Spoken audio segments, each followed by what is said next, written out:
Hello everyone, this is Ponderosa North for the love of Bonanza.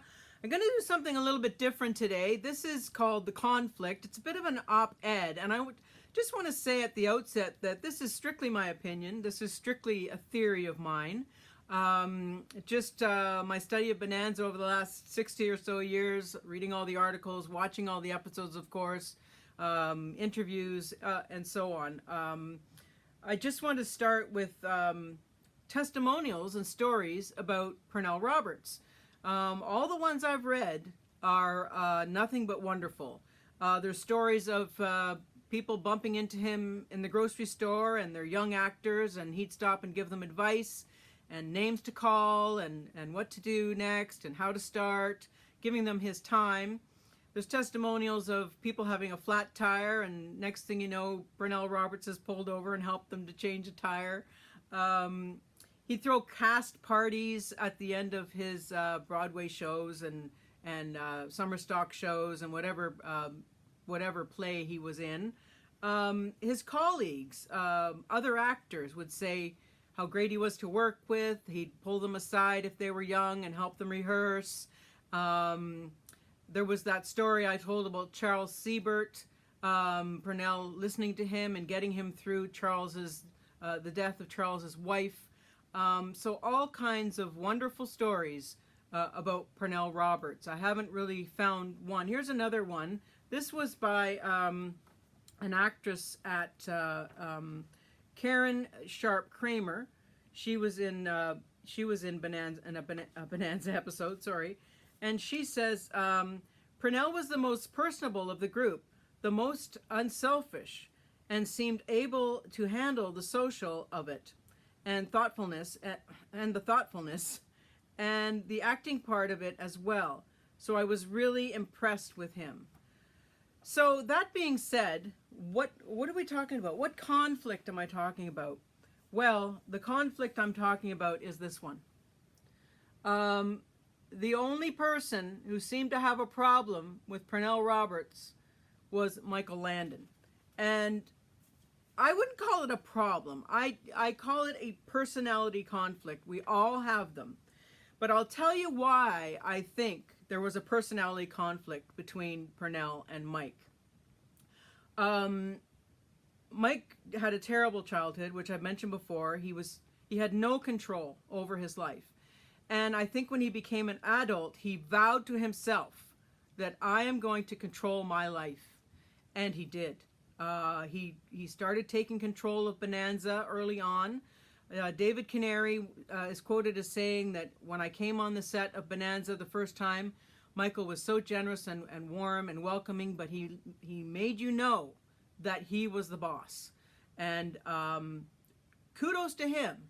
He had this ambition to write and direct and produce and do all these things and get control.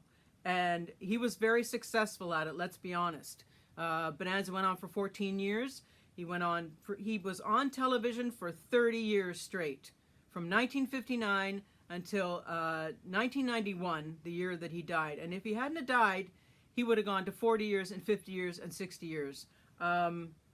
He was very dedicated. Now, why was there a conflict with Pernell? Well, Dan and Lorne, two wonderful guys, didn't have a problem. Didn't have a problem with Michael taking control. They were comfortable in their parts and in their lives, and they came in the morning, knew their lines, and did their job and went home. That was perfectly fine with them. Pernell, on the other hand, was, you can't control me. Dude, don't even try. You cannot control me. And I think that's where Mike and he were, just hit loggerheads. Michael wanted control, and Pernell got in the way of that. And Michael has said some pretty not nice things about Pernell. On the Carson show, he's often saying, and he won't bring up Pernell Roberts voluntarily, but if he's asked, he'll just say, oh, I don't know what Pernell thought. He never talked to me. All I got from him in our scenes was a blank stare. He was always complaining all the time. You know, we were eating hot dogs before and now we're eating steak. I don't know what his problem is. But the others said that too, but Mike really, really sort of pressed that home. And he just had such a problem of not being able to control Pernell Roberts. And I think Pernell probably thought that was pretty funny.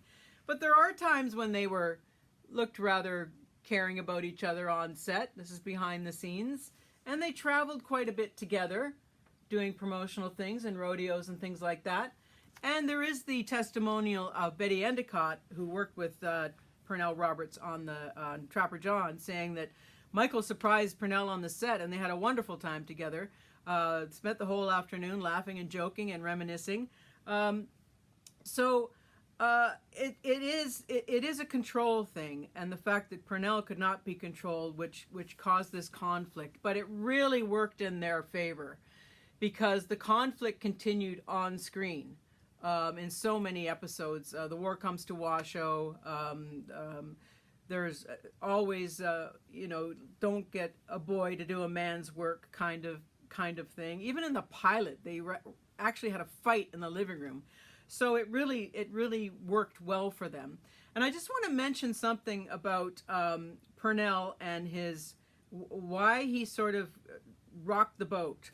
And I was watching The Fugitive the other day, and he was in his hotel room, and he was passed a note, and I noticed that he overdubbed the reading of the note.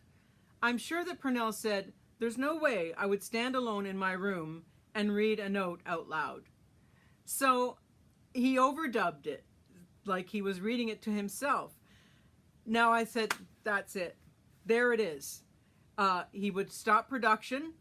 I'm just guessing. Stop production and say this. This would never happen. Always trying to make the show better. So they would have to, it would cost more money, more time. He's got to go into a studio and overdub the reading of the note. And he would often say, I'm not going to practice reading something. If I'm given a letter, I'm going to read it as I see it. So little tiny things like that. And I'm sure they happened all the time. And I think it just drove Mike crazy, and David Dortort too. And when I mentioned that Mike never talks about Pernell voluntarily, or never did in these shows, Lorne Greene often did. Here he is on the dais of the roast for Michael Landon on the Dean Martin roast. He was on there twice, and both times he talks about, I have 3 sons. He says, this one never calls me, pointing to Michael Landon. Pernell Roberts calls me every week. So they just couldn't let it go. Ben had 3 sons, whether he was there for half the show or not. But yes, the conflict, I think, was the control of the show. Mike wanting control of the show, and Pernell saying, you can't control me. So here we are.